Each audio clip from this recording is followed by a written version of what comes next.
We're starting. We're live. Okay. Here's live. Let's wait to get a couple viewers in here. Yeah. It out. Hold on, I'm gonna pull it up online.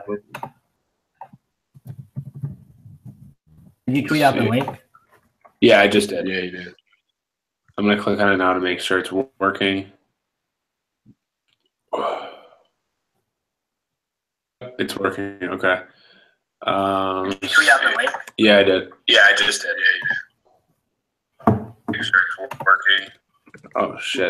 I heard you talking. I was responding to you, but it was in the video like delayed. Yeah, I just did. All right, I'm gonna post on Facebook quick too.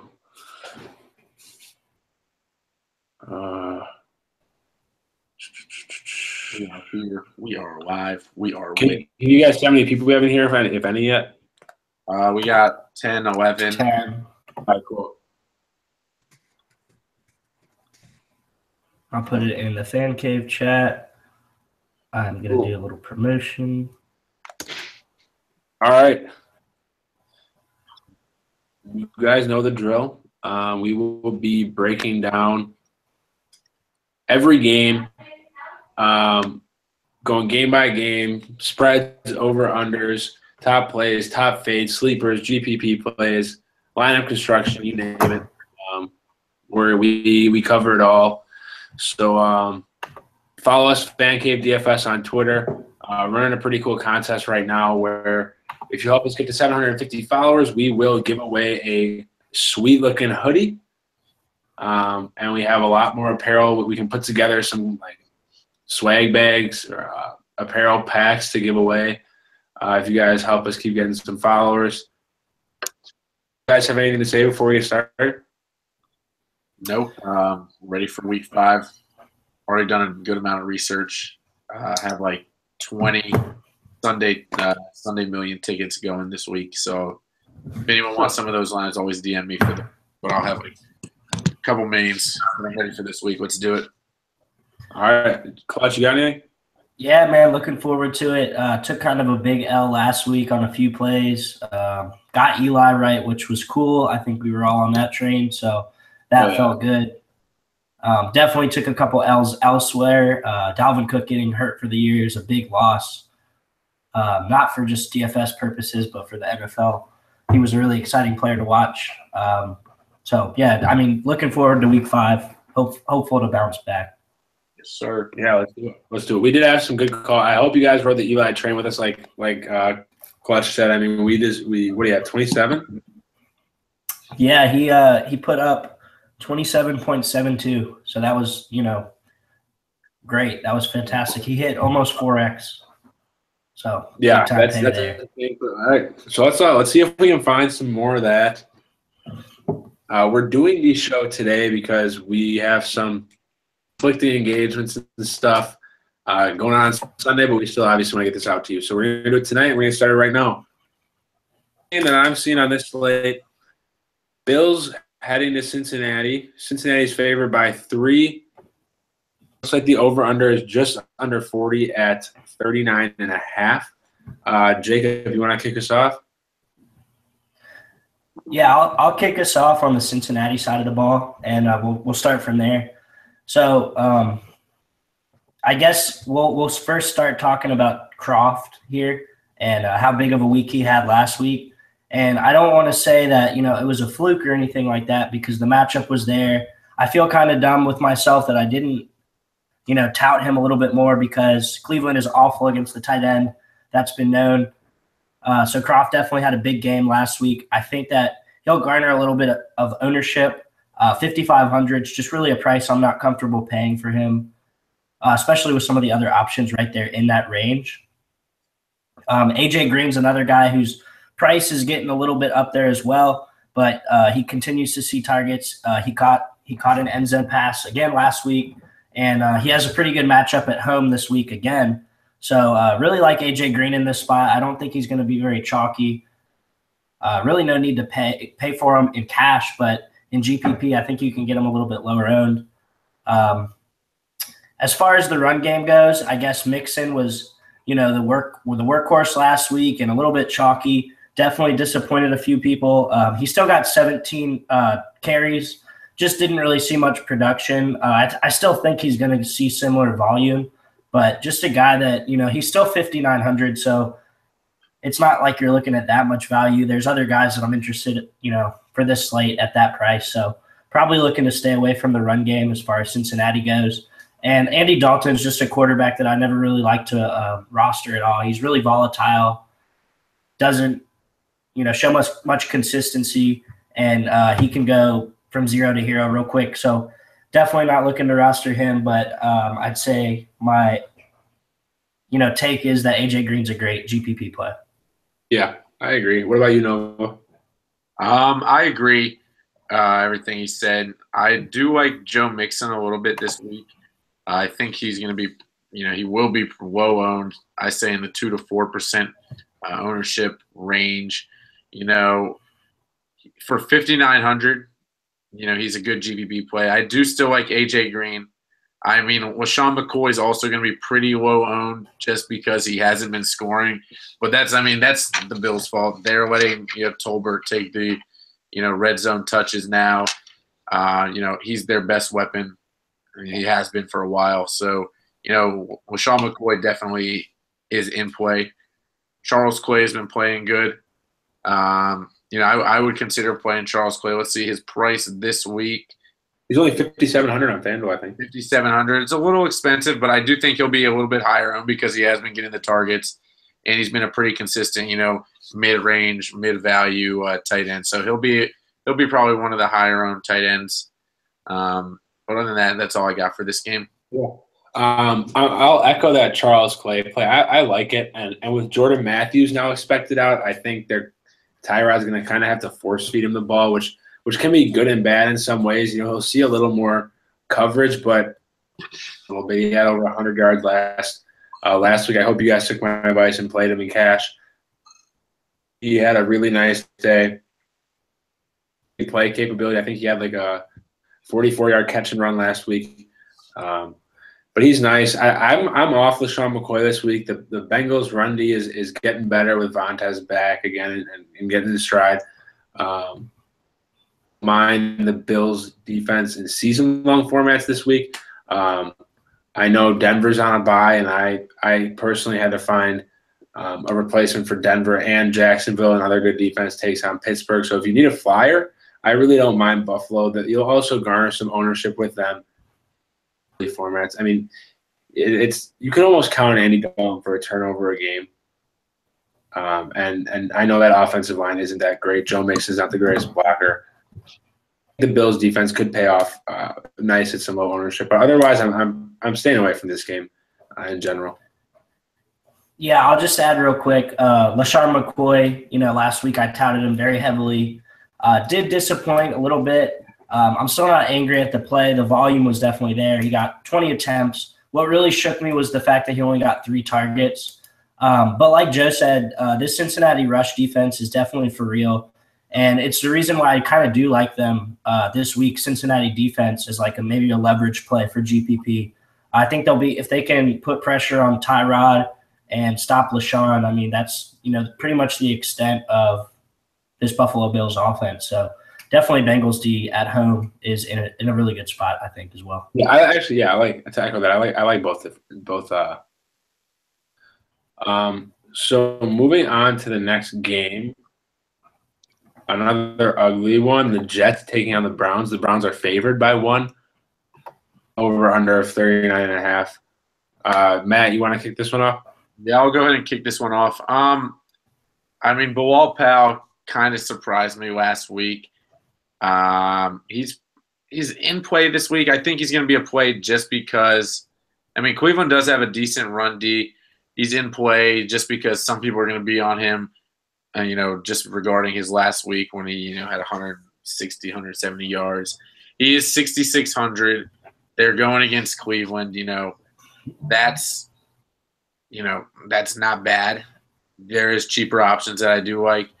Other than that, in this game, Crowell's been struggling on the rushing side. Duke Johnson, I do like a little bit. He catches the ball. He's been running way better than Crowell. So I think he's in play. He's not obviously not a preferred play for me. 4,300. The Jets D is also in play. That's who I'm leaning towards right now. Trying to save up money on my cash game. So I do like the Jets defense. They'll be a little bit lower on, but I do think they will be cash safe.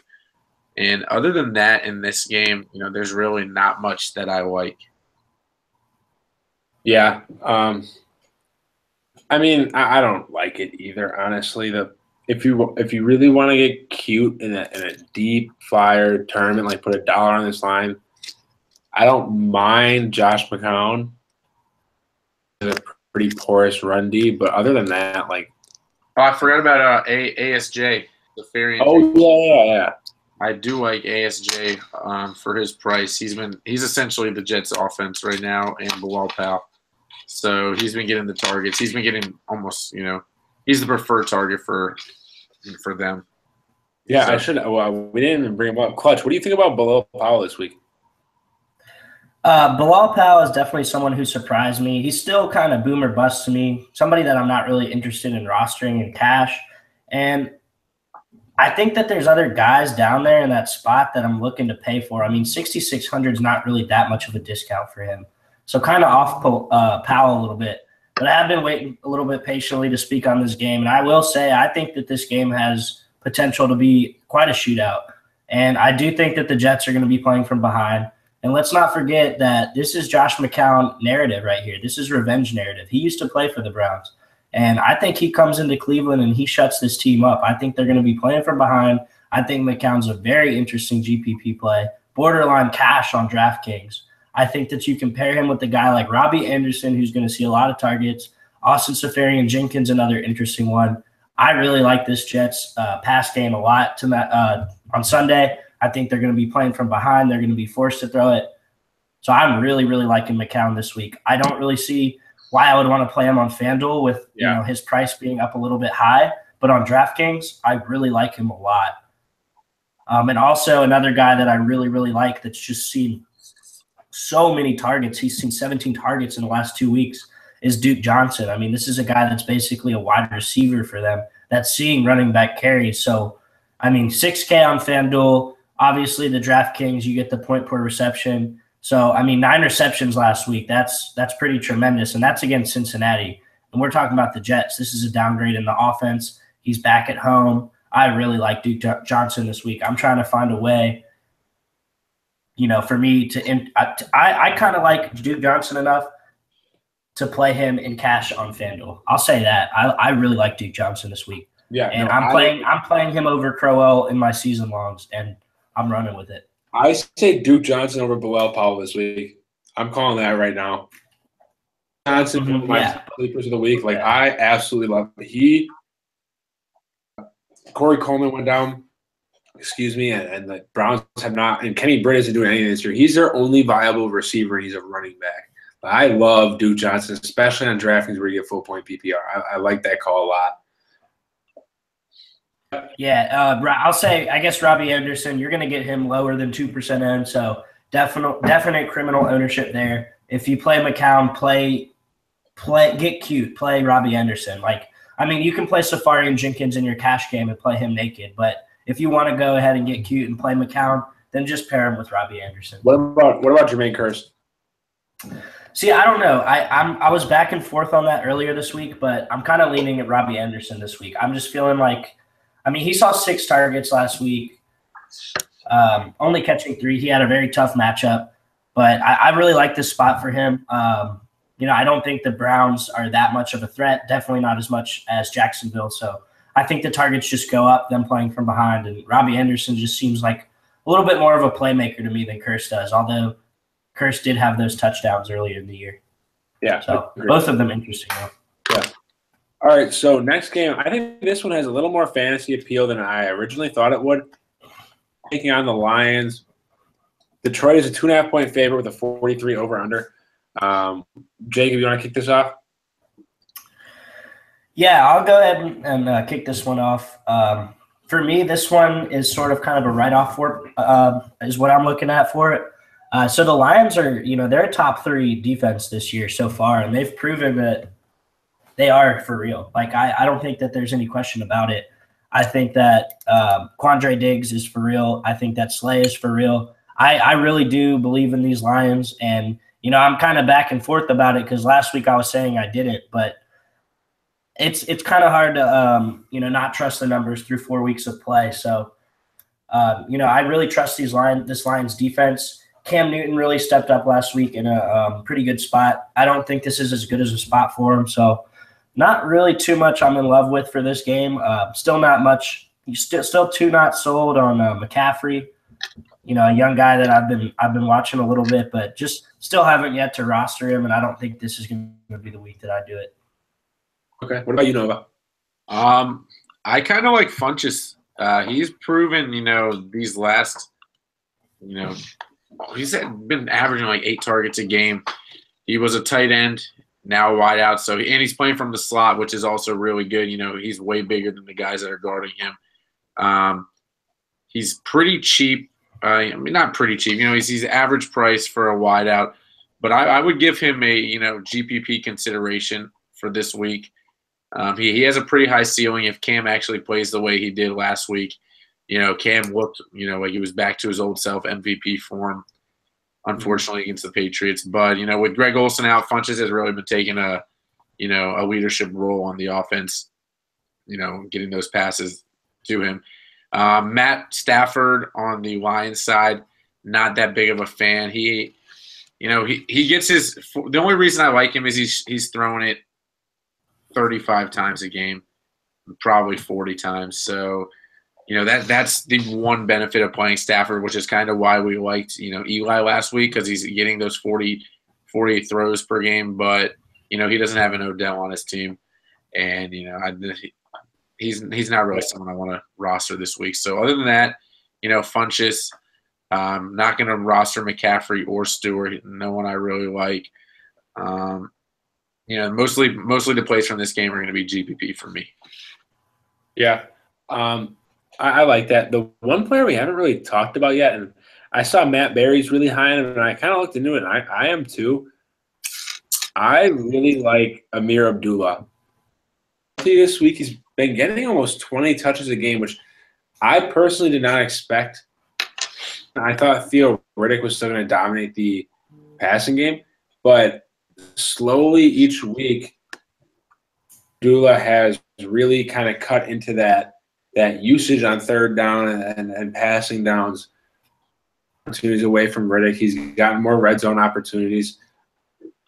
He's showing the flashes he had at Nebraska and why he was such an elusive and good back. I don't think he'll be high owned whatsoever. I'm actually thinking about it now, and he would probably be my criminal ownership play of the week. Just don't see anyone being on Amir Abdullah, especially since he was rather limited all week. But that's a play I really don't mind if you want to get some ownership leverage in this game. Yeah, and the important point to look at with Amir Abdullah is the fact that Dwayne Washington is questionable. So if he is out, that's just going to be more snaps for Abdullah, who's seen close to 70% of the rushing from this Lions. Yeah, and that's the red zone opportunities as well because Dwayne Washington. It's pure volume for him. So I like that play. Funchess has seen hella targets, so definitely could see the volume from him as well. So pure volume wise, for sure, like that a lot. I like it. All right, let's see here. So next game we got a lot of ugly games this week. 49ers taking on the Colts. Indy's favored by 1.5 with a 44.5 over under. This line really throws me off. I think Vegas is a little too confident that one that can win a game, and two that he's going to put up that many points. I didn't see Indy's implied team total, but 44.5. That's a high total for these two teams who are struggling offensively. I don't mind T.Y. Hilton in this matchup. He's developing a rapport with Brissett, and Jack Doyle's out. His safety blanket in turn is going to be T.Y. Hilton. I think Dante Moncrief could see maybe another red zone target or two. He scored last week. there's some tournament appeal here at the very most. I don't see any Colt or 49er, as cash viable. But Nova, I know there's one player you like on the 49ers. There's two players I like on the 49ers. I'm really into Hyde. I'm really into Garcon. I think for their price, I think Garcon's going to have a great week.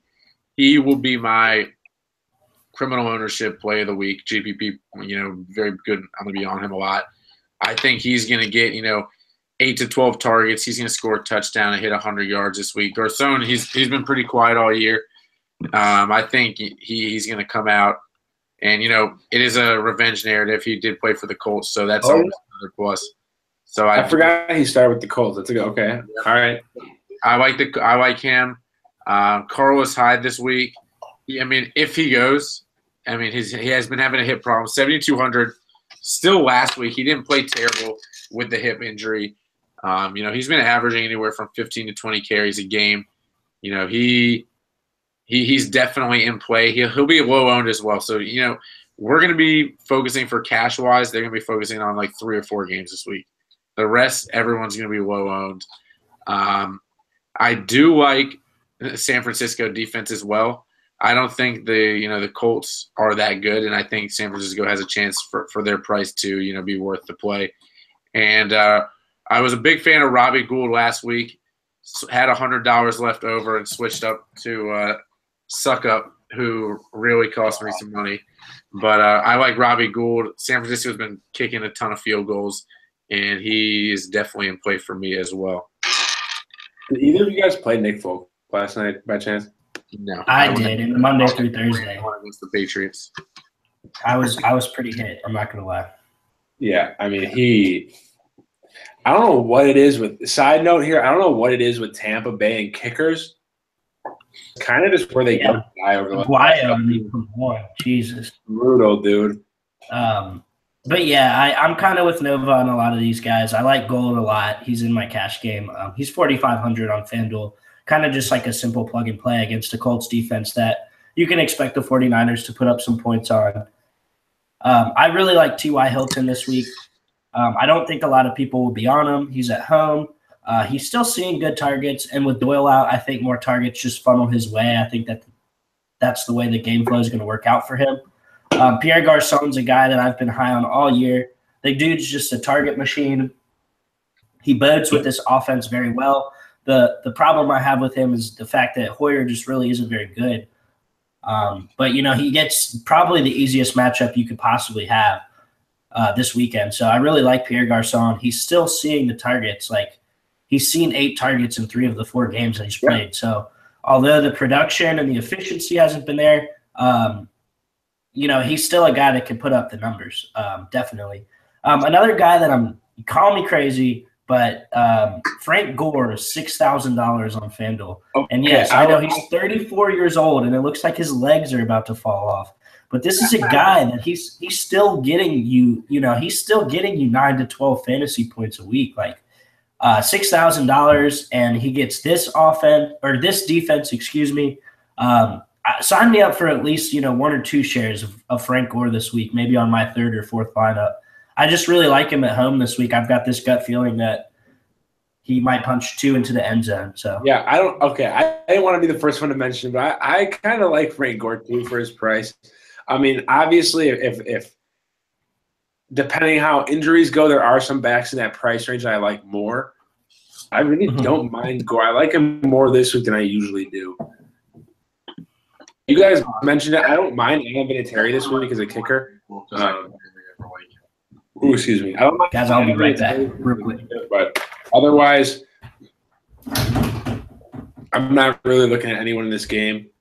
We'll give Clutch a second to get back. In the meantime, do you guys fire your questions in the chat? I'm pouring right now. He's getting his night started early. So here's all right, Clutch. We're back. Had to grab another brew. Also, I'm going to check in on this Yankees game because 8-8. It is an 11th inning. Damn. 11th inning for the Yankees game. Top of the 11th. What channel this game's on? I'm trying to put it on the background, but I can't. Yes. It's should be it might be MLB Network. I think it's MLB Network. I think I have that in my. That's so weak how they do that with playoffs now. Yeah, why would they? I agree. Yeah, I don't have that on my background. Great. Johnny, your Red Sox not looking too hot against my Astros. So come on, Johnny. hey, Astros were my pick to win the World Series. I'm sticking with it. Yeah, try TBS. Okay. Nova. TBS is the other game, I'm pretty sure, but Either one. Cubs broke up. Strasburg's no hitter. yeah, I think Cubs are up 2-0 right now, from what I saw. Anyways, next game we got. I personally, I looked at it. I only looked on ESPN, so that's not the most reliable source for Vegas odds. But I didn't see any Vegas odds in this game yet. Dolphins, I assume it's because they don't know if Mariota's playing or not yet. Did you guys find Vegas odds on this? My odds on my pick'em are Miami is getting 2.5 points. So they're thinking Mariota's out. Yeah. I figured. Well, I'll kick this off. Do not sleep on Smoking Jay Cutler this week. Criminal ownership play. Tennessee could not stop. Dude, Tennessee couldn't stop Uncle Rico in the pocket right now. Like, dude, they are so bad defensively. Like, their run D is typically their strength. They're getting gashed on the ground. Pass defense is terrible. 52 points to the Houston Texans. I don't know. They let a rookie quarterback, a talented rookie quarterback, but a rookie nonetheless, put up 5 touchdowns total on them. And I all day give me Jarvis Landry and Devontae Parker as your number 1 and 2 receivers. Those are 2 very reliable receivers. I will let Nova right now take it off on Devontae Parker. Devontae Parker, where to begin? This guy has been eating targets, absurd amount of targets on the weekly regular. He has had, let's see, the last 3 games, 8, 10, 9. He's caught almost, I would say like 70% of them, borderline 75 to 100 yards for 6,100 and having that floor. I think his floor is, this week 7 or 8 points, which is, good for that price as a floor. And his ceiling's, 20 to 25. I don't see him getting more than that just because it's Miami, but he is probably going to be a 20 to 30% owned at a 6,100 price. So if you don't play him and he goes off, your lineup's not looking too good already. There are a lot more wideouts that, people are going to be on as well. So, you got to choose which route you want to go. But Devontae Parker is probably one of my top 3 wideouts this week. I also do like Jay Ajayi. They say he's injured. I don't know if he's even injured. He's 72 or 7,300, I think. I think this is the week he bounces back and, he breaks out for, 20 FanDuel points. So yeah. I'm on Jay Ajayi on GPP criminal ownership watch. Do you think they'll scale back his usage at all with that knee injury or no? Scaling back another running back. I don't think he even has a knee injury anymore, honestly. I think this is the week. I think this is his week, honestly. 15 to 18 carries, 120 yards and a touchdown. I like it. You can get some good ownership leverage with that play too. Yeah, no.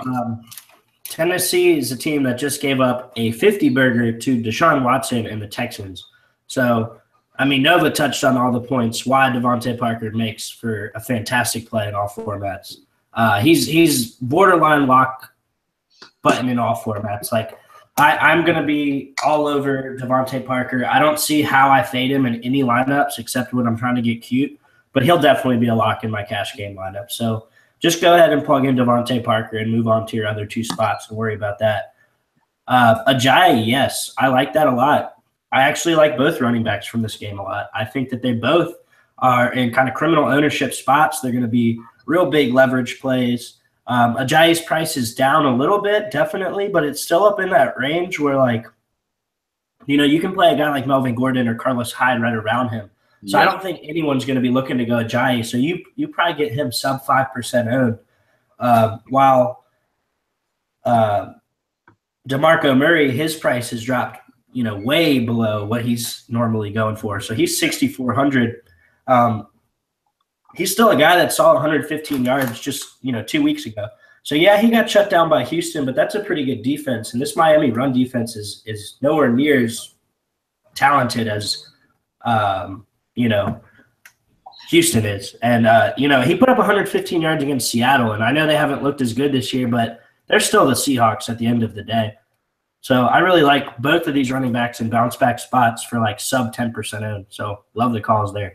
Yeah, Cutler, I don't know. I don't know about how I feel about that. I'm a fan of Delaney Walker this week. I think he's going to have a top 3 finish in the tight end position. He is 6K, so we're approaching, Travis Kelce and Ertz prices, even though they're 600 and 1,000 more. He's the 3rd most expensive tight end on this slate, but I do think he is going to produce, around what you're looking for a pretty good floor this week. So Johnny just made a comment about Seattle. I'll touch on that comment. Don't worry. Johnny, you should be in here. Your game's coming up soon. Torch your boys. That's what we're doing. Cowboys suck. So, yeah, that pretty much sums up that game. There are pieces here, but personally, I am not really on board with Tennessee's. I like DeMarco Murray as a tournament play. I really like him. For 6,400, I think the upside's there. Mariota's out. They're going to have to lean on him heavily in both the passing game as a check down receiver and the running game just to move the chains.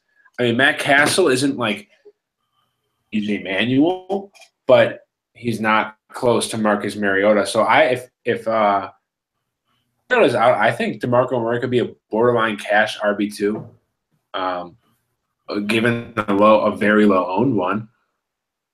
It'd be a great way to get some leverage. Next game, Chargers at Giants. New York 3-point favorite, 44 over under. Take this one off because I have I don't know if he'll be as criminally owned anymore. Gallman. You said who? I'm expecting Wayne Gallman. Oh, gotcha. Cool, yeah. New York running back. Rookie running back. Paul Perkins ruled out with a rib injury. Orleans Darkwa's active, but he's still nursing a back injury. And Ben McAdoo, who needs a new haircut, and he freaks me the fuck out, not gonna lie. We lost Nova. Hold on. Hold on. Give me 1 second. I'm gonna invite Nova. Cool, I got you. Ben McAdoo said they're gonna roll with a hot hand approach at running back. And who has the hot hand right now? Your boy, Wayne Gallman. Nova's power just went out. Damn. I'm going to see if he can get on his phone. Hold on. A hitch in the knee like Jay Ajayi. All right, anyways, I'll keep going. Wayne Gallman, I think he'll get the chances. I think he's got 15 to 20 carries in him. Shane Vereen's probably still going to take the passing downs. Drafted him in the first 4 rounds for a reason. So if he's going to get some work, it's going to start this week. They need any help they can get in the backfield. And he averaged over 4 or 5 yards a carry last week, which is better than Paul Perkins was. I think he belongs on all fantasy rosters, and I love him as a low-owned leverage play this week. Good play of the week. Cool. Yeah. No, I was definitely looking into Gallman quite a bit, so I'm glad you mentioned him. I know you're big on this, Giants run game because you were so high on Darkwa, and hopefully he'll pan out, in a few weeks. But it's looking like it's going to be Gallman's week this week, and I might be with you, man. I think that's also a borderline cash play for the price, just because you don't need much to get 3x out of 5,200. So if the volume's going to be there, if his hand's hot, then they're going to roll with him. But my play from this game is nothing new to you guys. I mean, this is the play I touted last week, and I'll tout it again. It's Eli Manning. This guy threw the ball 49 times last week. I mean, this is a team that obviously their run game is very, very struggling. Hopefully this guy Gallman can get it going for him, but I still think Eli Manning is going to throw the ball close to 50 times, and his price hasn't gone anywhere. We finally get him back at home after this 2-game stretch where he's just gone ballistic. He's thrown 5 touchdowns in the last 2 weeks. He's thrown the ball 47 and 49 times. Eli Manning, first rushing TD, I think, of his career last week. So the mobility. That's exciting. His mobility is getting there. So loving Eli this week. Definitely love the leverage stack with Odell. I think his price is up there to the point where I don't think people are really going to play him in cash just because you've got guys like Zeke, Gurley, and Le'Veon Bell at the running back position that they're trying to pay up for. So I think Odell will come in lower owned again, and he saw 15 targets last week. And if Eli Manning's going to throw the ball close to 50 times, he's going to see 15 targets again. So I love Odell in this spot. I think obviously he's a guy that can bust out and do what he does. So, and I mean, you got to think if he sees 15 targets 2 games in a row, he's good. If he didn't find the end zone this week, he's going to find it at least once this week. Exactly. And also our favorite tight end, if you want to go in and talk about him, Evan Ingram. He is by far and away my cash lock. Is he 52 or 5,400? Let me look here quick. He's 54. 54. I mean, I personally did not expect this role out of him so quickly because of Brandon Marshall and Sterling Shepard, but he's seen 7 targets, and 11 targets the last 3 weeks. Developing a great relationship with Eli Manning. He has shown great hands. He's also an athletic freak. He's like 6'6", 6'8". He runs a 4.4 40 for a tight end. That's a wide receiver. Like, this guy's a great red zone threat. He's a freak. And they can't double cover him because of Odell and Brandon Marshall and Sterling Shepard. So when you have that many weapons, usually you're scared. But Eli has shown that he will trust Ingram. And for 5,400, like, you get a touchdown, you're approaching three times value right there. Exactly. And you're giving me that many targets for a tight end. A 23-year-old tight end at that price. Sign me up for cash all day. Like, he's a lock. I think that he's the best tight end on the slate. What do you think? Is there anyone on the Chargers you like? Yeah, actually, the Giants are awful against the tight end as well. So looking at the Chargers tight end, that's a place where you can definitely get some leverage, but it is definitely a scary situation with Gates and Henry. I think that for me, I'll probably never have Gates on the team again. Just me personally. I don't think that I can play him. But Hunter Henry is a guy that definitely sparks my interest. But he's a guy that can put up 0 points. He might get 0 targets. But if they do, and this is a big if they do feed him the ball, he will go nuts. He'll go nuts because this Giants defense does not know how to cover the tight end position. And they've shown that in the past week. So I agree. I don't mind. Johnny just mentioned I actually don't mind some of the receivers in GPPs. Like, I mean, Keenan Allen's a target hog. 44. Like, he's going to get his 10 to 13 targets. I don't mind Tyrell Williams as tournament, but I'm fading that offense in cash. Yeah, no. And that's Melvin Gordon. I'll definitely get to him as well, but definitely want to touch on the wide receivers here just because the Giants is an offense or a defense, that, they have one of the worst cornerbacks in the league in Eli Apple. So what I like to do is I like to see who's really going to be seeing the most Eli Apple. And from what I see, it seems like a lot of Travis Benjamin is going to be on Apple this week. A lot of Tyrell and a lot of Travis Benjamin. So Travis Benjamin is a guy that really, really has some appeal to me just because his boom or bust appeal. Like, this is a guy that can catch, he'll run downfield and grab a 50-yard ball and hit his value real quick. So for 5,200, I'm looking at Travis Benjamin as a real nice GPP dart. I like that a lot. I like that. And the ownership on him is going to be next to nothing. Exactly. That's what we're looking for too. And I feel like I've done this almost every week in my GPPs. I've tried to get the guy going up against Eli Apple because he's just that bad at football. That bad. No, I agree there. game. Jags at Steelers. Steelers favored by 7.5, 42.5 over under. Steelers were my survivor pick this week. My cash defense this week. If there's any game that's a surefire bet of who's going to win, I think it's this game. Is 180 degrees difference than what they are on the road. I think Big Ben rights the ship this week. And obviously, the elephant in the room, I think Le'Veon Bell is going to be the highest owned player on the slate for good reason. Mm-hmm. Excuse me. What do you think? Yeah, no, definitely. Jacksonville is a team that's, historically struggled against the run, and nothing's really changed this year. Yes, their defense looks improved. Yes, it is improved, but it's not improved from the run defense. It's their pass defense. Their corners have looked fantastic. This is a game that just screams Le'Veon Bell volume. Like, he's going to see so many carries. He's pretty much a lock for 20 to 25, if not more touches. So all in. He had 39 touches last week. Yeah. Oh, he's back. He's back, baby. He had 35 carries, 4 catches, 2 rushing touchdowns. Like, he had 35 carries. That is unheard of in today's NFL. And I don't think they'll scale his usage back. I really don't. No, they won't. They won't. And so, Le'Veon Bell at home is just a cash game lock. Yes, you got to eat the salary. You have to eat the chalk.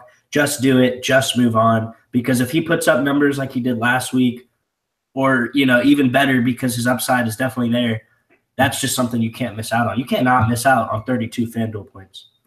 So. Yeah, no, and the thing is, you can't miss out on 32 FanDuel points no matter what his ownership is, but you cannot miss out on 32 FanDuel points above 50% because you will not cash. Yeah, exactly. Looking at ownership a ton just because I think it skews people's opinions and their gut. But you could have faded him last week. You could have faded him last week and been fine just because he was lower owned. But this week is going to be a different story. Oh, exactly. So, I faded Le'Veon Bell last week and we were fine. But this week you can't do it. I'm totally off Antonio Brown. I think Jalen Ramsey and AJ Bouye will lock him down.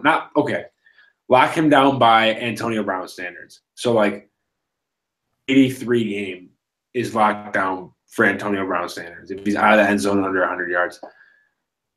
Davis Bryant, no thank you. He'll draw one of those 2 corners. Mm-hmm.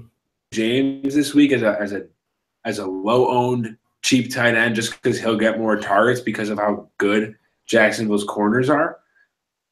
Passing game is something I'm avoiding. I'm all in on Le'Veon Bell, as you should be, and I'm all in on the Pittsburgh defense. Yeah, you pretty much nailed it.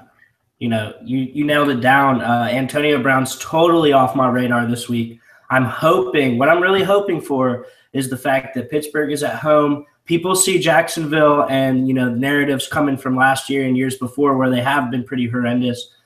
But this is a defense that's just improved, guys, and it's from the cornerbacks too. And Antonio Brown is going to get shut down. And, well, like you said, Antonio Brown is still going to get targets. He's still going to make plays. He's still going to get some points. But he's $8,800, meaning that he has to get over 25 points to hit value. And I just don't see it from Antonio Brown this week at all. So what I'm really hoping for is that Jacksonville and at home, maybe he'll be a little higher end than what I want. I don't know, though. Hopefully we see something like 15%, 10%, and I'll be really cool with that. He's like a total fade for me. He's probably my number 1 fade on the slate. Definitely. Yeah. Definitely with you on Jesse James, though. He's a guy that, can see some of those targets in the middle of the field. He probably won't see much of those corners at all. That's maybe the route that Ben's going to have to look is towards the middle of the field. Definitely snag a red zone touchdown right there for Jesse James.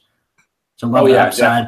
Definitely. Love Boswell. Love Steelers defense. Yeah. I think Steelers D will be the chalk this week. Do I think Steelers D will be the chalk?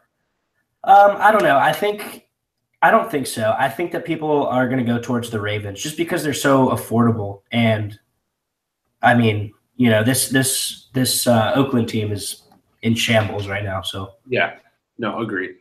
Speaking of Oakland, the next game is actually the Ravens at the Raiders.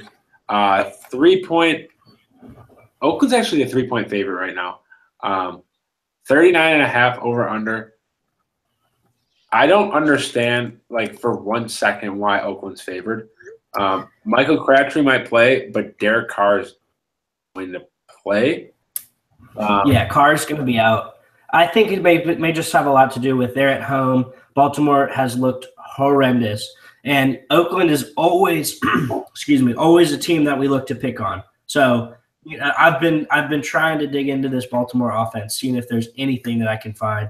I am not touching Flacco. I'm not going to do it. No, I'm not touching Flacco. I'm not touching Mike Wallace, who last week he's a number 1 wide receiver on our team, and last week was the first week catch for 8 yards. Yeah. Like, what the hell? Yeah. I think Flacco, he had maybe – I don't even think he hit 10 passing yards until, like, middle of the second quarter. I mean, my God. Terrence West had -7 rushing yards last week in the entire game. Like, dude, I'm not touching this offense. The one player I don't mind is Justin Tucker. Just hasn't – that offense hasn't been good at all, so that's obviously hindered him a bit. But he's arguably the best kicker in the league. He'll get it together at some point. Oakland can put points up. My one concern is a low over-under. You mentioned it a couple minutes ago, and Johnny mentioned Ben Watson. I don't mind as a low-owned tight end. I like over them. Ravens defense, I love. They're my second favorite. I mean, if I couldn't afford Pittsburgh D right now, I would go Ravens 100%. Yeah, no, I'm all in on the Ravens. I think this is a week where I'm just pushing the lock button at 4,500, and I'm going to move on. Love the Ravens this week. I don't think that – I don't know. This game is just going to be so low scoring to me. Like, I don't see how this hits the over, even though the over-under is so low. Like, I just don't see it. No, I can see like a 12-7 game, honestly. Yeah. And also, I guess what I'll mention is, like, I'm so off Joe Flacco. I'm so off this Ravens pass game. But I guess that leads me to think, like, okay, let's look at the other part of the offense. Let's look at the run game a little bit. I mean, I guess if you want to get super cute, his price isn't even that appealing. But, I mean, Alex Collins is a guy who's definitely been the most efficient on the ground for the Ravens. The problem is coaches don't like him. He can't hang on to the football, and they've made it very clear that if he can't hang on to the football, which he hasn't, he won't see the volume that we, hope to get from him because he is talented. He's the best running back on that committee, but he has yet to eclipse 10 rushing attempts. So yeah, I mean, Johnny just said it. Like when we say run game, like what run game? Like this team is. I mean, Justin Forsett had one good year, but since Ray Rice, they have not found like the guy. Buck Allen is not that. Terrence West is not that. Alex Collins is not that. Just stay away. The Raiders, the ball. If you're thinking about EJ Manuel, like unfollow FanCave and just jump. I will say, just from pure volume, being at home, just I don't know, maybe he'll go crazy. He's so low. It's 6,100 is Marshawn Lynch. Like they're gonna have to feed him. So I don't know. I can see it. I can see beast mode. I'm in on beast mode this week, especially in GPPs. I mean, if you wanna with right now is if I go Bell Gurley or Bell and then pay down and pay up a receiver a little bit. Gurley, who we will obviously get to on the next game. I don't mind Marshawn Lynch in that price range. There's a lot of those 6K, 6.5 backs that I really don't mind, and he's one of them. Yeah, no, I really like Lynch a lot. GPP for sure. I don't think I can recommend him in cash. Obviously, not against that defense. But. My concern is the volume, just because they know he's aging. Like, I mean, even when they were up like 2 weeks ago, they were up by like 20, and they were not giving him. He was not touching the field in the second half. Yeah, for I think sure. Melvin just said Bell Gurley locks, and that's really what I think. Me, along with most people, are leaning. But I mean, if you want to get cute, I don't mind Marshawn Lynch. Yeah, no, and there's one other guy I'll touch on. I guess it's Buck Allen. I'll just talk about him just briefly. He's seen 6 targets in the last 3 weeks, 6 targets each week, so 18 targets. So I guess on a site like DraftKings where you get that point for reception, I think his price is ridiculously low over there. I want to say it's closer to like $4,000. So I guess you could look there, especially against this suspect defense. But I don't know. I don't. It's not anywhere that that's getting a little bit too cute for me. Yeah. Okay. So next game we got Seahawks at Rams. Rams actually favored in this game by 1.5. 47 over under. So surprisingly high over under. Surprising spread. I think Russell Wilson's a great play this week. I think he is an easy cash play at quarterback that will not be high owned whatsoever. I think people will either gravitate towards Aaron Rodgers or go down to Deshaun Watson, Dak Prescott. Wilson, Sean Kane mentioned it in his podcast. It's one thing I've looked at a lot this week. He is the perfect example of a player that gets better as the season goes on. His plus minus each month goes up. It's positive towards the end of the season in the later months, including October. He is the entire offense, like Sean said as well. Like, I mean, they're running. Like, I hate what happened to Chris Carson. It sucks to see a rookie like that, and him and Dalvin Cook go down. Is that offense? I mean, you cannot rely on these receivers, and the legs on Russell Wilson only make him that much more valuable. So I love him for 8K as a cash play. I'm not playing, but he's a great cash play in my opinion. Okay, I like it. I like the Russell Wilson call. I won't say cash though for me, just because he's $8,000. He's had 2 matchups in the last 2. Like, he's done well. He's looked amazing. He's ran the ball. He got a rushing touchdown last week, which was nice. Nice little bonus. But he had Indianapolis and Tennessee the last 2 weeks. No, it's not like the Rams are amazing, but those are 2 of the worst defenses in the NFL. So I would love it if his price were, closer to that 7 to 7,500 range for cash maybe. But 8K is a little pricey for me for cash. But I do like the play. I do like it. He's looked better. All your points are dead on about him just getting better as the year goes on. I guess I'll go in on the Rams side of the ball real quick because this is, what everyone's thinking as well as Todd Gurley. I mean, Jesus, this guy is the epitome of a bounce back. Lock him in and move on. Like, seriously. He's 7,800. Like, how is his price still not above 8K is my question. I don't get it. FanDuel just really messed this up this week, and I've been back and forth. I'm like, is he going to be chalky? Is he not? Is Zeke going to be chalky in this game script and how well he did last week? I don't know. But regardless of if he's going to be chalky or not, I'm locking Gurley in. I'm locking Bell in my cash game lineups. I don't think there's another way to go. So. Oh, no, 100%. Like, Melvin mentioned it. Like, everyone, like, at least our FanCave team sees it. Like, yeah, dude, our FanCave team will probably, in the cash games, will have Gurley and Bell. Like, that's almost a guarantee. Yeah. Like, I mean, everyone, I think, I mean, he was a DFI must-have, so I think that'll definitely hike some ownership. But I see people looking at this and saying, scrolling through FanDuel, saying, oh, Seattle, fuck that. Because they're this top defense in the league. They have all the best DBs and CBs. Like, that's just not true. Like, Cliff Avrill's out, and they are 30th in DVOA against the run this year. That is the opposite of what people would expect. Like, lock in Todd Gurley. His involvement in the passing game only helps him too. He's getting like 7 targets a game. Yeah. He's so Jared Goff is using him the right way. For 7,800, like that, this is the steal of the season right here. Yeah, it is. And like you said, I hope, like you said, that the Seahawks name just kind of scares off a lot of people. And I think it will. I really do. I think that people are going to see Zeke. They're going to see Green Bay. They're going to be like, ooh, I can just play Bell and Zeke and maybe get a value guy like Jerron Brown, and boom, maybe that'll be the construction. I'm not really too sure yet. I guess we'll get like a, better gauge point towards Sunday as all that stuff kind of comes out. But I mean, Todd Gurley is averaging 27.5 FanDuel points this year. Yeah, unreal. And he's still below 8K. That's unheard of. He's going to be 9K in a couple weeks. I'll just let y'all know that. He might be 9K next week, honestly. He might be 9K next week. If he gets another touchdown and 100 yards, you know. I mean, okay, so let me look here. What else from this game? I guess I'll talk about Zerloin is the kicker for the Rams. yes, he's expensive, but him at home, he's just been kicking unreal. He's yet to miss a field goal, actually, and he had 7 field goals last week. Like, that's ridiculous. No, I don't really like to look at game logs for kickers, but he's a guy that he's hit 17, 9, 12, 27 fantasy points. So, I mean, if you can fit him, definitely a great play.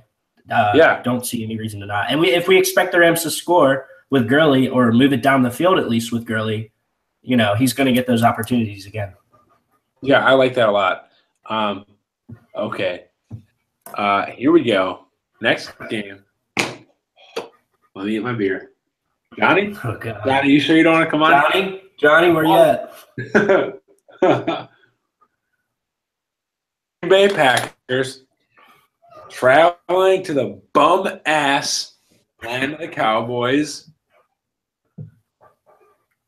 Johnny. I'm like cheesing so hard right now because I know Aaron Rodgers is going to whoop that ass. All right, but in all reality, this game is like the game to target, in my opinion. 3 over-under, and Dallas is a 2.5-point favorite. I think Aaron Rodgers is by far and away the best cash play. Like, he's matchup-proof. He's the road dog. The definition of consistent. The one problem is that he's 9,500. So if you are paying Gurley, you're not getting Aaron Rodgers. Which I'll talk about the quarterbacks. I'll let you touch on the wide receivers. If you're not going Aaron Rodgers, my cash lock is Dak Prescott. It pains me to play him against the Packers. They cannot stop an offense. They need to score a lot of points to win, which they'll do without a doubt. They will beat the Cowboys I'd say they're beating the Cowboys by 10. That's my guess right now. And great. He has shown great discipline. He's been throwing a lot more lately. He's got 35-plus attempts the last 2 weeks, even with Zeke's production, which kind of surprises me. His number one receiver now. He's developing the rapport and the confidence. I think he's a great play for 7,700. Yeah, no, I love it. I love this game a lot. Both quarterbacks are definitely viable in cash. If you can fit Aaron Rodgers, by all means, there's no reason you shouldn't play him. The problem is that construction probably won't allow a lot of people to. But let's get into the juicy stuff. Let's talk about it. Oh, shoot, Florida just scored. All right, cool. My hockey line's still looking good. But yeah, let's talk about it. Let's get into the juiciness. Dez Bryant this week. Johnny, back me up here. This is Dez Bryant's week. Cash game him, staple him, send it to all your old professors. Let them know that Dez Bryant is going to go AWOL this week. I'm saying he's going to get 140 yards. He's going to get 8 catches, and he's going to get into the end zone. Dez Bryant is going to be your 2 touchdowns this week. I really am. Dez Bryant, man, I mean, this guy is still under 8K. He's had really hard matchups. I mean, his first 3 weeks, he had the Giants, Broncos, and the Cardinals. And it wasn't even that the Rams matchup was that good that last week. It was just we were excited to get him on a cornerback that at least was a little suspect. Now we get him against this young Green Bay secondary. Dez Bryant is going AWOL this week. He's going to get 15 targets, at least 7+ catches, and 100 yards. And I will stand by that for sure. If he doesn't get 100 yards, you can tweet at me, do whatever, call me out. But Dez Bryant is my cash game lock this week. Yeah, I'm with it. He's a lock in my cash game lineup. My 2 favorite receivers this week fall in that 7-7-7-8 price range with Dez and DeAndre Hopkins. He is gonna dominate this game. On the flip side, I think Jordy Nelson is a great play. He's missed a game and he leads the league in touchdowns for wide receivers. Yeah, he's a playmaking machine. And I think even Johnny will back me up on this one. This Dallas secondary is not good at all. So if you can play Dez and bring it back with Jordy, I love that so much. And then match with one of the quarterbacks, you're going to be looking really, really good. And I'm thinking about this right now and hold on, I miss it. That's a good thing. Like, you can go pay down if you really want to fade Gurley and pay down for like a LeGarrette Blount or someone. And we skipped over the Eagles game. We can go back to that in a sec. Somehow get a combo of Bell, Bryant, and Jordy. Like I am in full support. If you're gonna fade Gurley, that's the way to do it, in my opinion. Yeah, and there are ways to fade Gurley. We'll talk about it in a second. Yeah, agreed. Really like the ancillary plays in this game. I like Randall Cobb. I do, especially if Devontae Adams doesn't go. Martellus Bennett has a bit of a revenge narrative against the Cowboys. Used to play for him. Mm-hmm. No other Cowboy receiver I really like. Zeke is in a great spot, obviously. We talked about it earlier. Kickers are definitely in play just because of the over-under in this game. Yeah. But they are expensive. Defenses, just stay away from them. And I want Johnny's take on this as well. I do like Martellus Bennett. I think this game script just bodes really well for him. But Jason Witten is a guy that he saw 22 targets through the first 2 weeks, but 6 targets throughout the last 2 weeks. I think this is the week, though, where Green Bay comes to Dallas, that they look back to Jason Witten. His price is back down. He's $5,400. And I think this could be a Jason Witten week where they just look to fire him the ball. They give him that 9 to 12 targets, and he just eats up. Like, that could definitely be a play. And he'll be low owned just because of the last 2 game logs. But this is a guy that was seeing tremendous amount of targets. So I really like Jason Witten a lot, and I don't know. I really like him. No, this game is gold. This is a game to target in cash games by far. Mm-hmm. Get your exposure. Like, you need at least two. I'd say you need at least 2 players in cash. Yeah, definitely, I agree. I have 2 players for this game right now. I like that's not enough to me right now. Yeah. Because we accidentally skipped over a game. Cardinals at Eagles. Phillies favored by 6.5. 44-point over under. Clutch, you mentioned it before we went live. What's your take right now on the Eagles running back situation? So the Eagles running back situation is interesting. It's definitely something to monitor. So Wendell Smallwood is questionable right now. And if he does not suit up, and this is a big if he does not suit up thing, LeGarrette Blount is pretty much close to a lock button. And I will probably fade Gurley to go to LeGarrette Blount for $5,900. He has looked so good this year when he's been given the ball. And that's the problem when he's been given the ball because, obviously this coaching staff does not like him. But if Smallwood's out, they're going to be forced to feed this man. And I don't know. I mean, he could see upwards of 20 touches. He saw tremendous production last week. He saw 136 yards on the ground.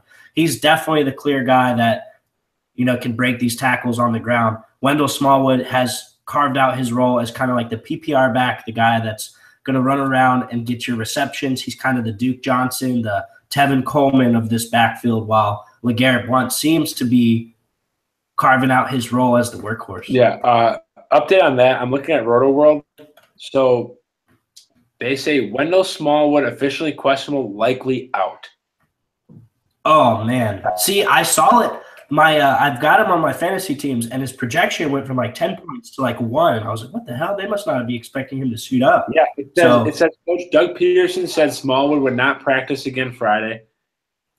Week of DMPs, and beat writers don't expect him to play. That makes me really want to fade Gurley for Blount. Dude, $5,900. This is a Cardinals pass D that, they're going to lock up Alshon Jeffrey. He's not really going to be an option. Zach Ertz is going to be a way that they're going to move the ball. It's always been, but they're going to have to attack the ground, and Blunt's the guy that they're going to have to do it with. So, yeah, Eagles at home, feeding Blount, $5,900. That is so cheap. He needs 18 points to he gets in the end zone once. He hits that easily.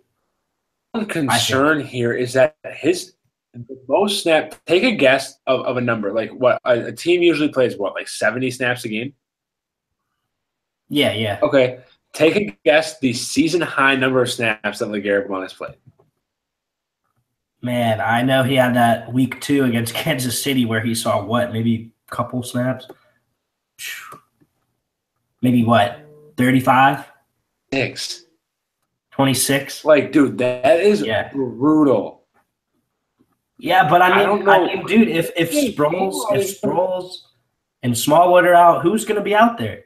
Yeah, and I'm looking at his last 2 weeks. He's been running with a purpose. Like, they can't deny his skill. Like, yeah, they don't have to like him, whatever. But if he's going to be producing, they're going to have to throw him out there.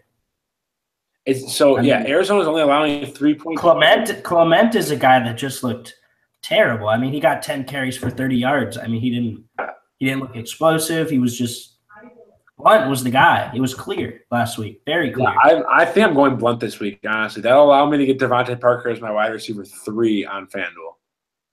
Yeah, cool. Yeah, if Smallwood doesn't suit up, I might be right there with you. I recommend you guys do the same. So keep an eye on that situation. Yeah. And, okay. Back on track here. Otherwise, this game. Okay.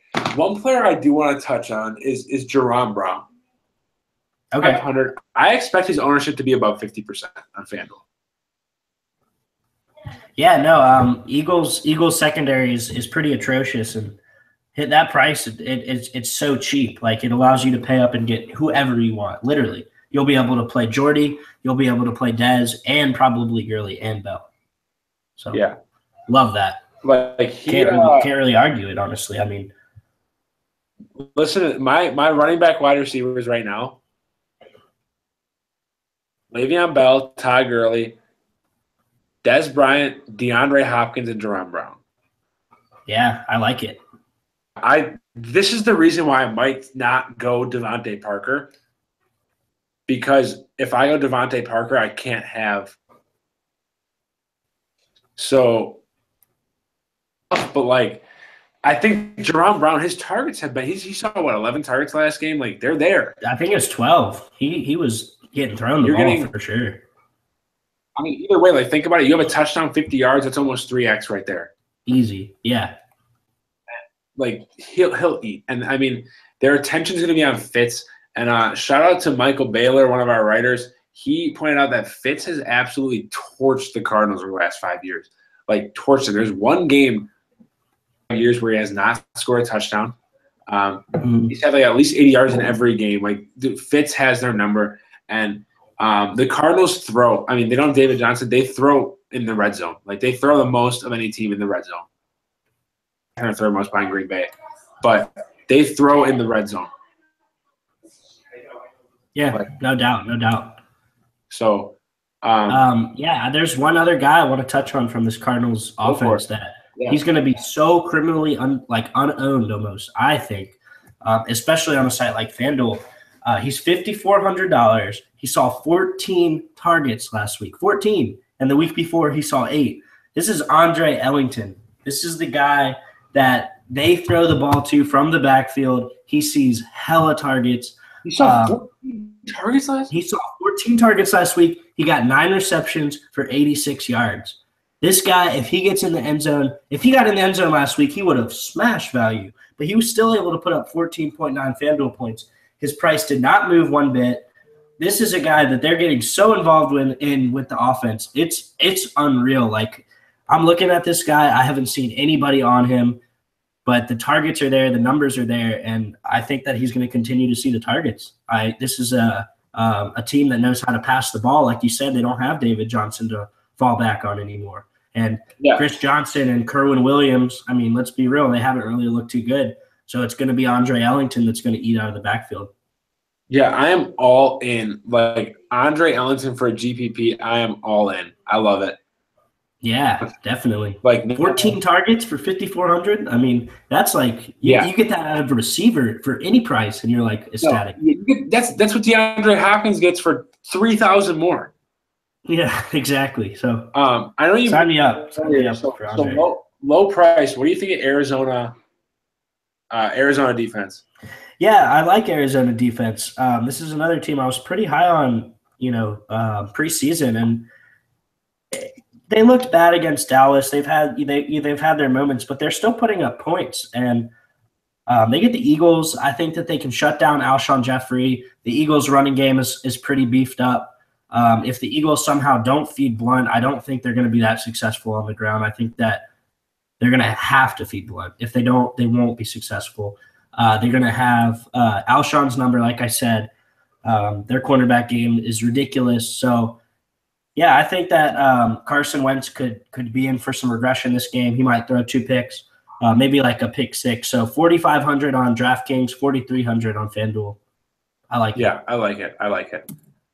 I mean, and the one player we didn't cover, obviously he's in play. price is steep, but Zach Ertz, like, hey, his consistency has been phenomenal this year. Plus starts every game. Like, he's really, really impressed me. I got him for I think $7 in my auction draft. I don't know how, but he has been unreal. My favorite of the week is Alshon Jeffrey. Do not roster Alshon Jeffrey. Definitely not. People get enticed. He's a cheap wide receiver one. He's taking on the best cornerback in the league. Best quarterback in the league, for sure. Don't do it. Yeah. Thank you. So let's get out of that game. But Ertz is the guy. Like, I love Ertz, and I loved playing him those first 2-3 weeks. It was cool. But his price is just so high now that, like, that floor that he does have, it's not some, like, he has a floor of, like, 8 to 10 fantasy points, but it's just really not enough to hit that value. Agreed. So although I do like Ertz, and I think he's going to be, a factor of how they're going to move the ball, I don't know how if I can trust his, that price. I 100% agree. Let's take a look. So next game, we got the Sunday night game, Chiefs at Texans. The first question I'm going to start off with is, how high owned do you think Deshaun Watson will be after last week? I don't think he's going to be that high owned. I'll be honest with you. I think that this game is going to be pretty low owned in general. I think Deshaun Watson's price is $7,500. Yes, he went off last week, but let's look at the numbers. I mean, he still only threw the ball 34 times. Like, that's a lot. Don't get me wrong. But this isn't Eli Manning numbers where he's throwing the ball 45 to 50 times for, cheaper. And he has to get Kansas City defense. Like, Kansas City defense is good. Houston defense is good, which leads me to think that this game is going to be pretty low owned, honestly. I don't think Deshaun Watson cracks 10%. Really? So, okay. Next player. What do you think about DeAndre Hopkins? What do you think his ownership will be? I also don't think his ownership is going to be too crazy. DeAndre Hopkins I don't think he's going to be that crazy owned. I just don't. I do like him, though. He's a target machine. Yeah. He's pretty much guaranteed, 10 or more targets around that area, 10 to 15, whatever it might be. And he pulls in a lot of these balls. And Deshaun Watson has shown that he trusts him a lot. So I really like Hopkins a lot. He's shown that his floor is a lot higher than it has been in the past. So love the play this week, but I don't see the ownership being too crazy. I'll be real with you. Yeah, I know. I agree. Hopkins has a 40% target share. That is something I will be taking advantage of this week. I understand the fade. I personally loved it. If the stats are there, I will opt to have a late hammer. Obviously, I'm not going to force a late play into my lineup, but if the stats are there, like Hopkins, it's really nice seeing your line creep up and pass a ton of people who don't have anyone left. I think Hopkins can do that. Fade Lamar Miller for me this week. One person that I can see people kind of overreacting on is Will Fuller. Yeah, definitely. I was just about to say. I am not sold on him yet. He had so many drops last year. He only had like 4 touchdowns. Like, yeah, he had a big game against a miserable secondary. I think this is going to be some negative regression coming his way. Yeah, most definitely. I mean, he didn't really have that big of a game either. Like, he only caught 4 balls, but the fact was that he got in the end zone twice. So yeah, I do think people overreact to this and scoop him up. I do. 35 yards too. That's nothing. Yeah, well, exactly. Like, I mean, you can't rely on a touchdown or 2 every game. That's the thing. So you take those out, and he gets. And he's not $4,500. He's $5,700. Like, this isn't a minimum price. I will take Jerron Brown over Will Fuller 11 times out of 10 this week. Same. 100%. So we're right there. So we got the last game. We'll briefly touch on this. It's the Monday night game. Whoa, hold on. We gotta speak on the guy. Oh, yeah. Okay. We gotta let the people know what we think about Kareem Hunt. I mean, Is he the truth? What do you think? Kareem Hunt, in my opinion, is the truth. Like, this dude he is heavily involved in the passing game. In that system, like Charkandrick West is just like a distant memory now. Like, dude, Spencer Ware will not have a job when healthy. Kareem Hunt is the truth. He will be a top 3 pick in fantasy drafts next year. Like we said last week, I think at this point he's matchup proof, and I think that you will get him at sub 10 to 7% ownership this week. Like, if you're in a tournament, I think he comes in as the highest owned player from this game. He's Kareem Hunt. I mean, he's cheaper than Bell. When you have Le'Veon, you have Zeke, and then you have Todd Gurley so cheap, and then the cheaper running backs, I just don't see him being that high owned. In cash, I'd say 10% max. GPPs, I'd say 15 to 20 max. Okay. But yeah, it's hard not to like Kareem Hunt and what we see from him. The problem I have with Kareem Hunt is really just he's seeing this much production and this much efficiency with not that much volume. Like this guy just eclipsed 21 rushing attempts last week. Before that, his high was 17. So like, it's not that Andy Reid is feeding him the ball that much, and he needs to. But I get it. He's young. He wants him to gel into the system. So yeah, that's the one problem I have with him is that his price is so high with a guy that's not going to get nearly as much volume as a guy like Le'Veon Bell this week. Kareem Hunt might see 15 lower touches this week. Like, that's the fact of the matter. Yeah, I agree. I agree 100%. So now, I mean, let me ask: is that the only player you really like on the Chiefs side of the ball? Yeah, I guess I have some interest in Kelsey just because he's one of my favorite players to watch. Man, this guy is animated. I'll say. I guess that's the right word for it. He's electric. He's like a young Gronk in my eyes. When he gets fed, he gets fed. Last week, he just went AWOL against Washington. As expected, as called out, I had wrote him up big time on the Monday through Thursday article. Hopefully you guys got some shares of him and didn't go to Gronk because Gronk turned out to be inactive. Kelsey went AWOL, so hopefully you played him there. But, yeah, he's a guy that when he sees the targets, he's going to be efficient. Houston defense, again, is a defense that I am afraid of. This is a defense that was going like top 3 in every single fantasy league. I think that's for good reason. So maybe not like, definitely not on your main 2 or 3 lineups, but if you're building like 4 or 5 or more lineups for the Millie Maker, definitely get some Travis Kelce exposure. Yeah, definitely. And I don't mind Tyreek Hill any given week either, just because he's such a versatile player. They will give him the ball in the Wildcat. They will run an option with him, and then he'll return a he had 3 special teams touchdowns last year. I mean, he's the fastest guy that I've ever seen play in the NFL. Yeah, no, him he rivals. I mean, personally, he reminds me of Deshaun Jackson in his prime, but more versatile. Quicker too. He's just he can just bolt. Yeah, it's scary. Oh, hold on. Oh, Indians won. Side note: Indians won 9-8 off of Yangome's walk off. All right, word. Oh, not. Damn. Wait, hold on. Let me look into this. Yeah, I got Indians won a full. Okay, damn.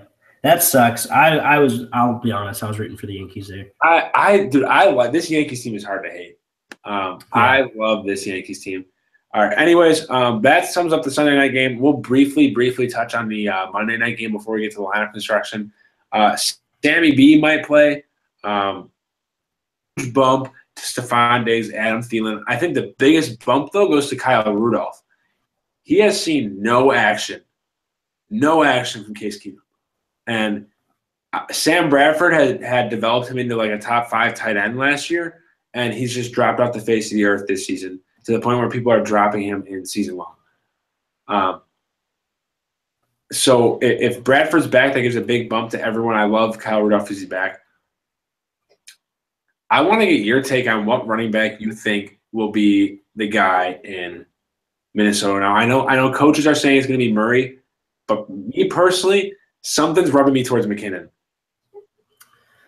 Yeah, I guess I think McKinnon's going to be kind of more of like the third down back, especially coming right into it, and that's kind of what they've said. So that's what the take is there, that he's going to kind of be the guy on third down, maybe get a couple more red zone touches. But the thing to look at here is McKinnon's been in the spot before, and he didn't really impress anybody when he was in the spot. So Latavius Murray, he had a good year last year. He was fantasy relevant for quite a long time. So I kind of want to give the bump to Latavius here, and I am really interested to see how this game plays out. These are not guys that I'm going to want exposure to in the Sunday through Monday slate, but if I'm going to be playing the primetime slate, I mean, it's a 2-game slate, and they're playing against Chicago. So I will want some takes of Latavius. I will want some takes of McKinnon. But yeah, I'm more just like excited as a fan to watch how this plays out because Chicago is so bad defensively that one of these guys is going to go off. One of them is. So yeah, no, 100% agree. I also think Minnesota defense is in play with Trubinsky starting. I think like many rookie quarterbacks many mediocre rookie quarterbacks in their first, going to be scared shitless when he sees an NFL defensive line running at him. Yeah, and he has to. I mean, he's got to make this start on a Monday night. So yeah, as a fan perspective, we're going to get to see a lot of takes at some new guys. We're going to get to see this new Minnesota backfield that we're going to have to get used to for the rest of the year. And we're going to see Trubinsky and see what he's really made of because this is a defense that they're good. Like Minnesota Vikings defense is good, and they are more than certainly in play. But yeah, I'm just really excited for like the whole world to watch this and see exactly what's going to be happening over these next couple of weeks because obviously Mike Glennon's not the guy. So the ball is in Trubinsky's hand. It's up to him to see what he's about to do. I agree, and I think if you're playing primetime slate and if you want to fade Kelsey, I think my backup. A lot of times we find when a new quarterback takes over, a backup takes over, the tight end is their immediate safety blanket. And Zach Miller has shown that he is a reliable receiver. He can be a reliable receiver when called upon. Mm-hmm. He had a couple games last year where he was a great asset. Yeah, no, definitely when he sees a lot of targets, I like that. If he can see, that 7 to 10 target range, love that, especially on DraftKings. Yeah, agreed. Hold on, I'm tweeting at my own. And DraftKings is even a site where you can kind of get cute with it and play two tight ends. So say you play Kelsey in that tight end spot, but you can play Zach Miller in the flex spot and then get your guys like, Diggs or Thielen, whoever you're going to want to get in those wide receiver spots. Agreed. So that basically sums up the player breakdown. I've got FanDuel open here. Let's head over quickly. Just tweet at my bosses, like my former bosses. I'm like trolling him because he's a big Yankees fan, so he's not really happy with me right now. Hold on. Let's get to FanDuel. We will create a lineup. We also had a request to create a DK Cash and a DK GPP this week. So I'm going to do that. Cool. Let me how do I click present to everyone? All right. Hey, we got that for hockey bet out of the way. 6-1 on Captain this year so far. Oh, that's nice. There you go. I still got $5 in my Bovada. I might need to small time bets in there now. Yeah, for sure. I played this MLB slate as well. Did you end up playing it? And I played.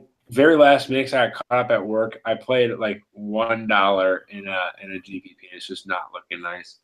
Oh, gotcha, man. I had exposure to the Hicks home run and Springer. I also had Altuve. So I'm sitting at 109, but I still have Kershaw to go and Goldschmidt. So definitely looking good over there for me. Yeah, you'll be good. I've got Kershaw, Seager, and Chris Taylor.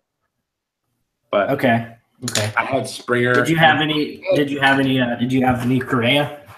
No, I had Seager, 100% Seager. Dude, I faded Aaron Hicks last minute. I'm so salty. Yeah, man, for sure. I don't know, MLB playoffs, like it's always been fun to throw a couple dollars, but not my something. boss just blocked me on Twitter. Your boss? My former boss just blocked me on Twitter because I tweeted a gif of Francisco Lindor at him. Oh my gosh. Interesting. Anyways, all right, we got this here. Let's just, if we're doing cash, should we go ahead and lock in? Yeah, lock in Bell. Right off the bat, lock in Bell, I say. All right, let's lock in Bell. Do you want to lock in Gurley? Let's kind of wait and see how things pan out because I really do like Blunt this week. So do I. Do we lock in Dez Bryant? Dez is my lock there for sure. With Dez 100%. All right. Defense, let's go Baltimore. Okay, I like that. Oh, one kicker we didn't cover. I love Jake Elliott. Yeah, Elliott is the one. Yep, that's exactly who we're talking about. Go. Like, I mean, dude is coming guns blazing this year. It's awesome. All 61 yards. Jesus. All right. So here we go. We got 2 wide receiver spots, a running back spot, and for 67 even across the board. Let's go ahead and pay down at tight end. I feel like that's going to be like the chalky play this week. I like Evan Ingram. I know you said you liked him quite a bit. I'm in on Evan Ingram. 25. Quarterback. Put in Blunt and see what we can get, and then see what we can get with Gurley. Like, see what salary we're looking at. Blunt gives us 74K. Ooh. Gurley's not going to knock us that much because he's only 78K. Yeah, it's so cheap. Like, okay, hold on. I think one player we should put in is Devontae Parker. Okay, yeah. As well. And then say, all right, now if we do that and then we go back to Blunt. Ooh. So that gives us 8K there. Yeah, go to wide receiver real quick and see what plug in Jordy and see what we get with that's still plenty of money to get a guy like Phillip Rivers or Eli. Eli here. And then you can upgrade defense even, or you can upgrade if you can get Steelers. Can you get Steelers? And you still have 200 remaining. Like, I like this line a lot. Me too. I really like that. And that gives you that 2-player exposure we talked about in that Dallas game. And you get both sides of the ball. You're getting the best offensive weapon from both sides of the ball. So you're getting you're getting a piece of Dak and you're getting a piece of Rodgers, the best piece of them. So I really like that. Yeah, no, I 100% agree. This is I really, really, really I like this line. So this is a great cash line right here, especially when I presume Smallwood will be ruled out in the coming tomorrow, or maybe when injury reports come out. But this is a great cash line. Take your screenshots quick, write it down before we delete it, and do a quick GPP. I'll clear it now. So when it comes to GPP, I say lock in Kareem Hunt. Okay, yeah, I can back that. Fading Lev Bell in a GPP. Mm-hmm. Okay. That's like the second running back spot is where you're gonna want to get a little bit cute. Yeah. So we had talked about like Jay Ajayi. We had talked about DeMarco Murray. I know Carlos Hyde was a guy we talked about. We talked about even like Andre Ellington. Yeah. I am all aboard Ellington now that you say it. Dude, like the ownership. Those targets, like that's hard to pass up. I'm still at that's last week. Wait, what did you say? You lost me for a second. I'm shocked that Ellington had 14 targets. Oh my gosh, dude, it's ridiculous. Oh, I'm looking 6,500. So defense, should we go I like the Cardinals as a cheap D. Not often that you get the Cardinals defense for 4,300. I like that a bit. I like that quite a bit. I know my top GPP wide receiver. It was the call 2 weeks ago as well. I'm gonna go with my boy Ty.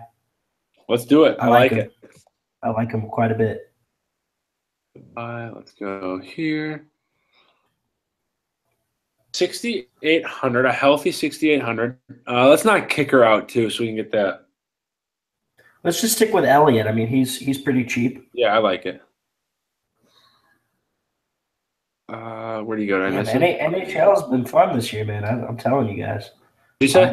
I missed the first slate cash wise, but NHL I've hit pretty hard the last 2 nights. So yeah, I want to get in. Manu's been hooking me up, and it's been great. I recommend you guys sub to him. But I really do want to learn how to make my own lines too. Yeah, definitely, man. I mean, and especially the fact that you can't really. I mean, I hate to be the bearer of bad news, but you can't play that NBA DFS. Yeah, I know we're all looking forward to that so much. Hate to say it. It blows up to the point where it's our job. I will play whatever DFS I want. Yeah, exactly. And yeah, Joe's right. Hopefully FanCave can blow up. I really think that NBA is going to be our big turning point. We have a lot of guys ready to put in so much work. I know me personally, that's exactly where my passion lies. I love these other sports, but NBA is what really keeps me going. It's what I really just strive to research and study. So I'm looking to put in so much work for you guys for NBA. Help you guys out with the lots. Hopefully do some podcasts, do some shows. The whole 9 yards. I'm ready for NBA. So excited. I'm learning NHL now. It's great that we have a guy like Manu on the team. Definitely recommend you guys looking into something to him. I'm learning NHL as well. It's crazy. I'm learning all these stacks. Yeah, the pieces we have are unbelievable. Mm-hmm. So yeah, we definitely have the team. So I like it. All right. Anyways, so yeah, essentially what we said: follow all of us. Just do it. Mm-hmm. We got 73-25. Jesus, shut up. 325. She's probably watching the stream. Two wide receivers and a tight end. That's nice. Let's pay down for one of those high upside tight ends. Let's see. Let's look at a guy. Let's keep going. Hunter Henry. Hunter Henry is like that GPP boomer bust. Yeah, I like it. And let's get Odell in there if we're gonna have this much money. Wait. Dude, go Odell and go Eli. Oh my gosh. We might be able to fit AJ. Oh, we could go down on Elliott, though. Going down from Elliott to a guy like Gold. Robbie Gold is a guy that we talked about. Oh. Young Ho Koo. R.I.P. Dude, that line is sexy. Yeah, that's beautiful, actually. Damn. Yeah. Lock that in. Lock that in as a GPP and just watch it climb. The hair on this team is incredible. Yeah, and you're going to have Kareem Hunt. You might be right there in the GPP cash right there at the beginning of that game. Get Kareem Hunt 10% owned and just, like Joe said, watch it climb. I'm with it. I like it a lot. I mean, everyone, the touchdown upside is unbelievable. Think about the target upside on this team. I'm seeing 12 here, 15 here, 12 here, 14, 7, Yeah, exactly. 50 throws, all right. Clutch, you want to pull up DK? Yeah, I'll go ahead and pull up DK. And I don't even remember how to do this shit. Okay, I think I got it. I think I'm done sharing my screen. All right. So, yeah, pull up DK. Let me we'll build these, see if you guys have any questions. This is super exclusive time in the live stream. Anyone who's still in here, any of our super hot takes, get our lineups. Yeah, I gotta pull the chat back up. I'll answer some questions while we're let's see here.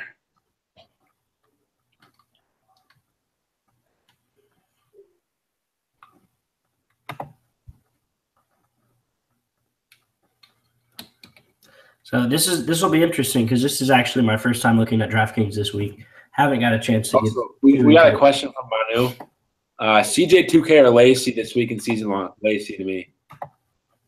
I say Lacey too. I think Procise isn't going to play. I think Lacey's going to be forced to see the ball.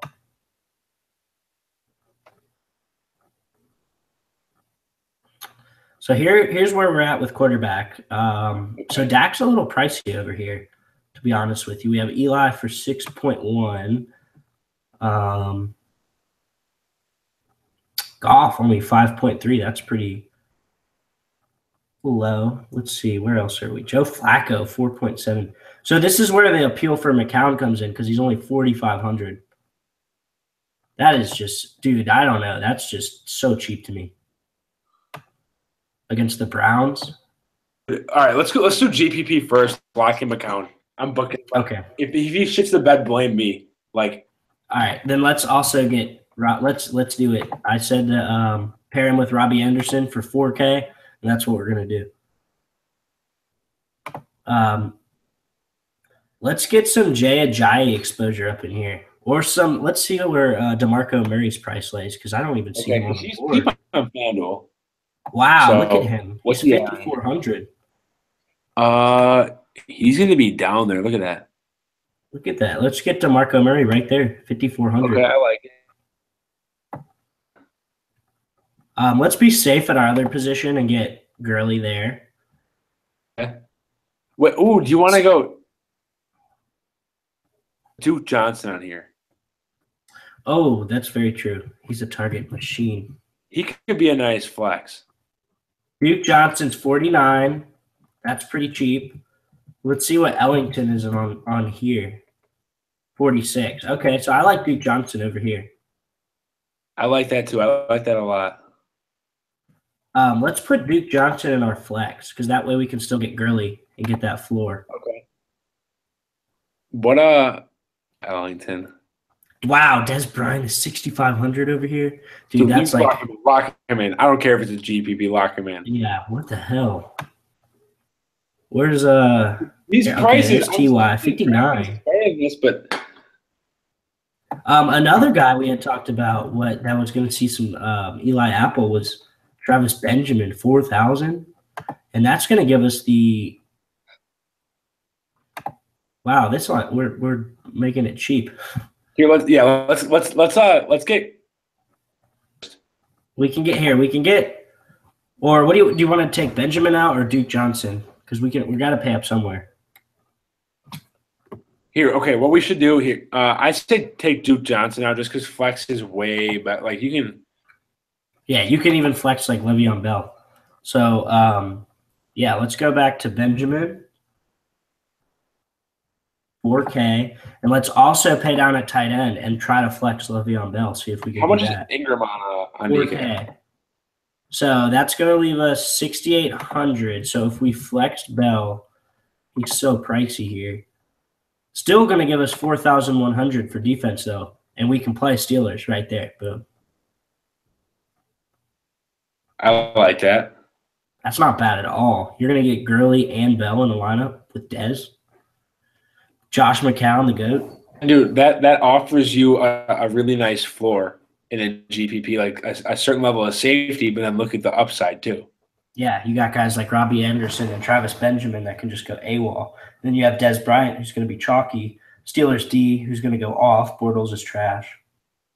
So, yeah, save that. Go ahead and screenshot that. Play that in the Millie Maker. And when you make $1 million, make sure you shout out FanCave. I like it. Oh, let's get a quick DK cash on. Cool.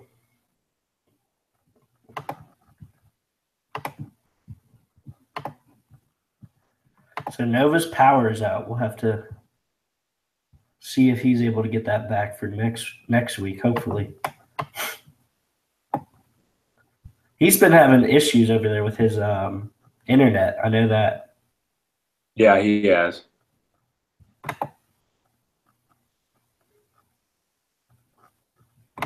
All right, let's see where we're at. All right. So you want to just do Dak and Cash here, just because we like him so much? Yeah, I like it. It's really not that much. So if we're gonna go Dak, we got to go Dez. I mean, I think Dez. Okay.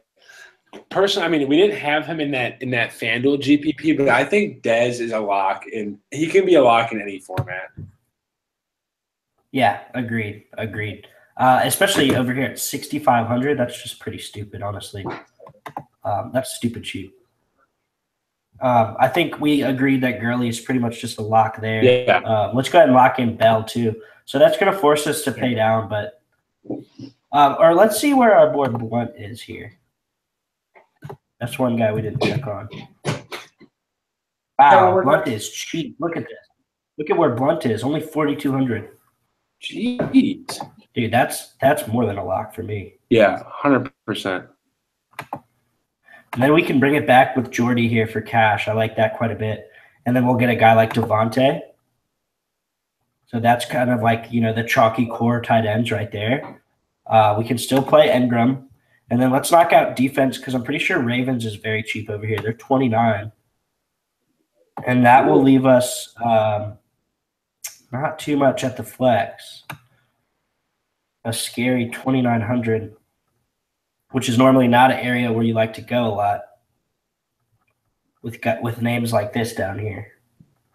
So what we'll do, I guess, is let's take out Devontae and let's see how much our boy Jared Brown is. Okay. 4,500 over here as well. So if we do that, that's going to leave us 5K at flex. So we might be able to squeak out a guy like Duke Johnson. I think Duke Johnson was 4.9. I like that, yeah. Let's see. Okay, so we've got Johnny's boy, Alfred Morris. Johnny said that he's going to get 4 touchdowns this week. I really like that. What you think, Johnny? 4 touchdowns for Alfred? All right, let's do Duke Johnson. Let's stop messing around. We know that Alfred Morris is not even going to see the end zone. So, yeah, this is what I like here. What do you guys think? What do you think, I like John? that. Yeah, that looks good. That looks really good. I really like these lines that we built. Yeah, we're looking good this week. I'm feeling good. I know it's early. Still waiting on some news to come out. Oh, screenception. Obviously with oh gosh, how do you get off the presentation? Yeah. All right, there you go. All right, I like it. So you guys got our lines. We can tweet those out. What we'll do tomorrow morning. Give you guys a look.